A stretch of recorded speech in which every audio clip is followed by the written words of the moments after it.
can I tell you something I've never talked to you or anyone about, and I'm taking a chance here because this is being recorded and people are watching this, but I saw something when you came out of there laughing. This is my own perception, and if I'm wrong, I'm wrong. There was, when you said, did you mean what you said and you were laughing? I saw a touch of, are you going to hold true to what you said because others hadn't in your life before? Correct. When it came down to it and there was money on the table, it was easy to say it's all yours when they don't know what it is. Yep. But before looking at what was there, I said, it's all yours. And of course I meant it. But then you came out and said, were you serious when you said that? And you're laughing. And I said, why are you asking me? He says, go take a look. And there was no issue. But right. I saw in it, I don't want to say the hurt, but I saw in it the abuse of other leaders who had said to you, this is the deal, but then they changed horses midstream on you.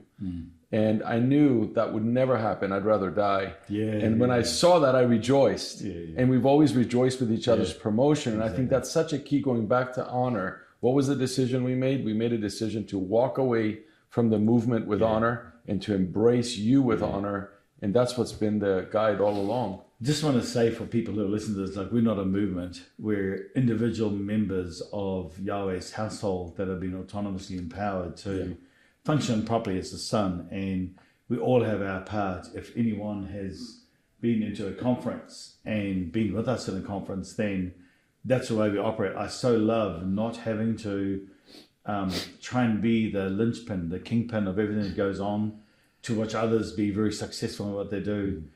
Very similar situation, like for me personally, happened with me when I was with one of the other guys, with Ricky and Lindy, and a conference we had in South Africa.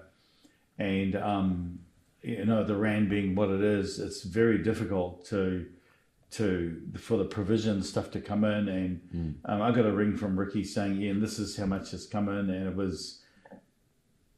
it wasn't very much. And I was like, Yahweh, my provision comes from you, and it always comes in one way or another. And so, because I refuse to take it all, I would rather bless other people. So I said to him, listen, I want you to take 50% of anything that comes in. So this was on day one. So, sorry, the end of day one after the conference, And I just said, let's just do this. Like, it makes it easier to transfer and blah, blah. And then I get a phone call from Ricky about 24 hours later. He goes, Ian, this very similar kind of thing.